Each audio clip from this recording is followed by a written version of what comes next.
This bird of paradise will be loosely based off of a reference photo that I took in Kauai.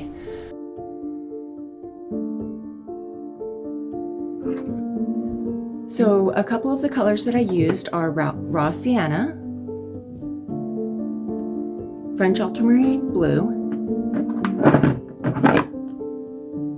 hooker's green, and permanent rose.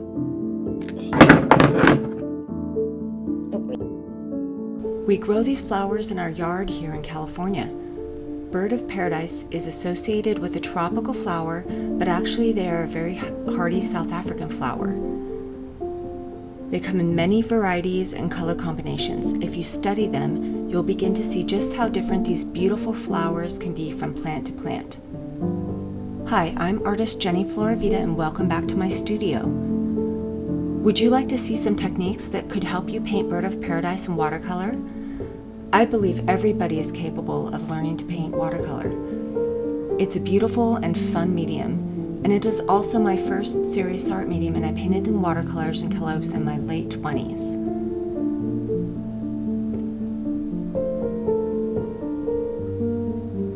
For a painting like this, I'll pre-sketch the overall shape. When I paint in glass, nothing is drawn, it's all freely painted, so I could do both here, but I thought for the purposes of showing you how I'd approach bird of paradise in my natural style, the sketch would work best.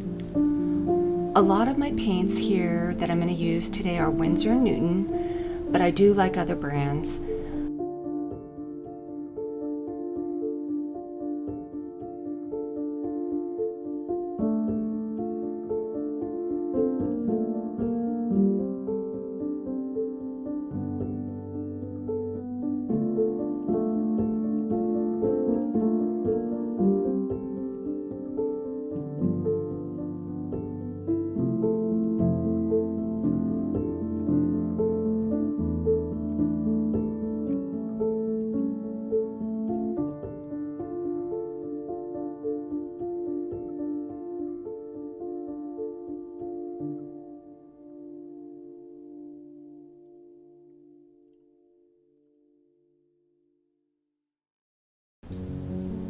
A lot of my paints here that I'm going to use today are Winsor & Newton, and I have a lot of brushes to choose from. I just grabbed a few. And when I do paint in watercolor, I have done a lot of big paintings in this medium, so I like using big tubes of color. Even then, watercolors can last a very long time. So if it feels expensive to buy them, just know that you're going to get a lot of paintings out of every tube of paint that you buy.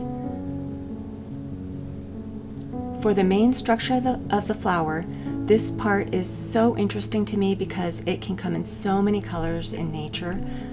I'm choosing to make a rainbow of green, purple, and blue hues at the bottom with some warm sunlight colors at the top and a magenta stalk. I want there to be lots of sunlight. I love painting flowers with sunlight. And when you get good at that, you realize you're actually painting light first and then the flowers second. I know that seems odd, but that is what you're painting. You're painting light.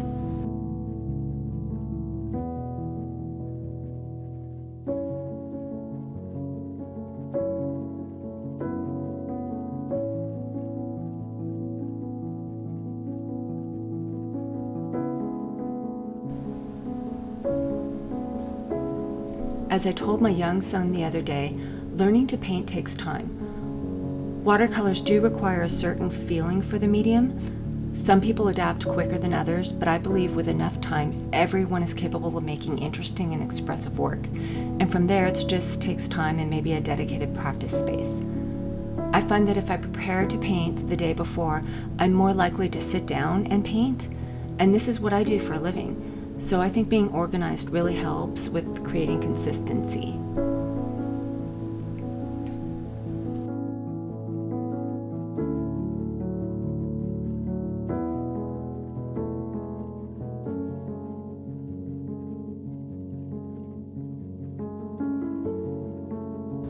I want to capture the sunlight going through the brightly colored orange and sienna part of the flower. I'm using a flat brush for this part, and I could have easily used a round brush too. There is not a wrong way to do this. For many years, I painted with almost all round brushes and used flat brushes only in architectural elements and for crisp shadows.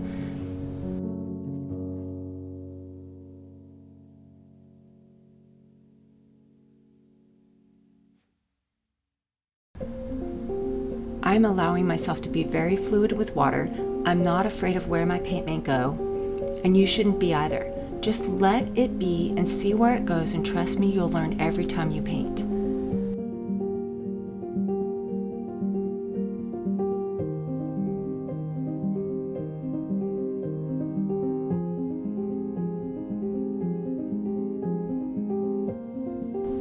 Part of the beauty of watercolor are the marks that you may see at the end that are called water lines.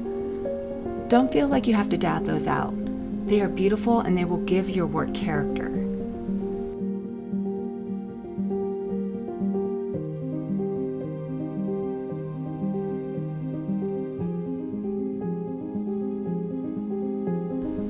Here's a tip. Avoid working any one area too much in the beginning. I like to go back for a second or third or fourth pass once I have color on all the other parts of the paper. This will help you avoid overworking an area that might only need a minimal amount of glazing.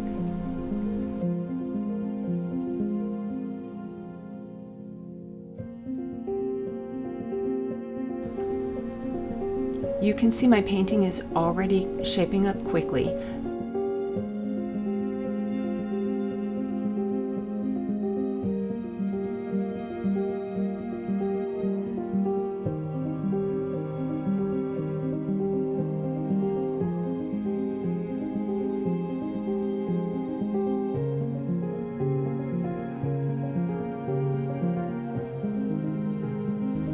I hope you enjoyed this painting tutorial.